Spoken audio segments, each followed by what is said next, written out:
Good day mga ka-works, bali ito tutorial kung paano mag-install nitong headset sa ating MTB. First step po, install muna natin itong ball cap. Isasangkal ko lang po dito sa kahoy at sasapinan ko ng basahan. At gagamitan ko po nitong aking magic maso. Wala po kasi akong pressing tools mga idol. Goods naman po yan, hindi naman po magkakadamage yan mga idol.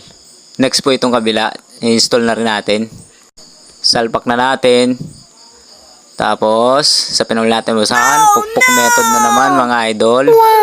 Yun, goods. Kung wala po kayong pressing tools, okay naman po yan. Second step mga ka-works ay maglalagay na tayo ng grasa. Magkabila na po yan mga idol. Isusunod naman po natin itong kanyang mga ball bearing. Lagay na natin mga idol at dagdagan ulit natin ng grasa para talagang smooth na smooth.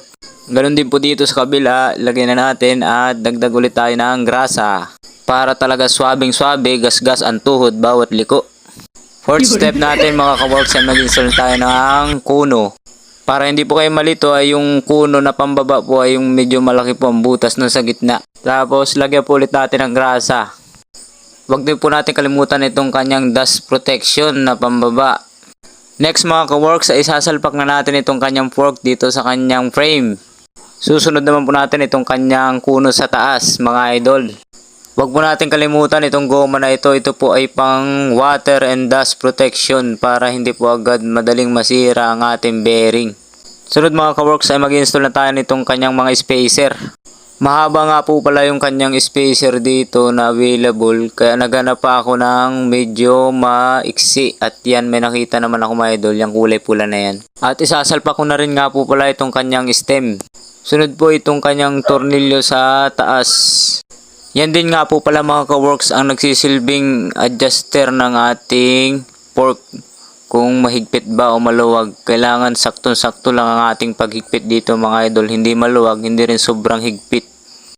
Basta't ikut-ikutin lang natin mga ka-works. At kung sa palagay naman natin na smooth naman ang ating mga pag-iikot ay di goods na yan. Next po itong handlebar, install na rin natin. Dito mga ka-works ay ipapantay na natin yung kanyang stem dito sa kanyang fork. Saka lang po natin higpitan itong dalawang tornilyo dito mga idol, yung pong importante. At huling-huli po talaga ito. Saka natin ito pakakahigpitan ng maayos. At yun mga ka-works, tapos na itong ating ginagawa. Sana nagustuhan nyo po at may natutunan po tayo. Salamat po sa inyo. Paki-like and share po nitong video at paki-follow na rin po.